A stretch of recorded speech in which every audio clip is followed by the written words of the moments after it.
नमस्कार सांग मैंने जय जगन्नाथ। आज सकाल सकाल आमर गोटे पार्सल आसिक पहुँची जाता। मु ऑर्डर करी सानू गोटे अल्फाबेट मैट।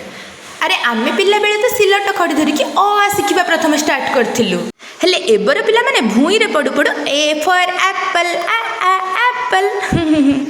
मैटटा बढ़िया है तो बसवा खेलवा आ पाठ पढ़ा सबू ए सानू भी बहुत खुशी अच्छी देखिकी। रोसई कला बेले सानू को एक खेलना धरी देकी पलैली। हेले देखे तो आसिक सी कौन करुच्ची देखंतु। तार खेलना डग्रे हेडलाइट टी जॉइंट करके जीवन्यास दौची। आगरू बाहरी पड़े मो पाखक धाई आसला किंतु एबे से निजे निजे जॉइंट कर दोची। अरे पिला माने तो अनुकरण प्रिय जहाँ देखिबे ताहा शिखिबे। देखंतु एठी नेल पॉलिश देखिकी मो पाखक आसी नेल पॉलिश लगे देबाको कहला। मु टिके ताको नेल पॉलिश लगे देली। आज रविवारटारे आमिष पानी नहेले कौन चलुची से मुझे आज मटन झोल बन दी। देखंतु भात मटन झोल सांग को मुझे आचार खाईदे। आज आउ डाली ना। क्यों मैंने मो भाई एमती मटन झोल गोली खाइबा को पसंद करते कमेंट माध्यम निश्चय जनइबे।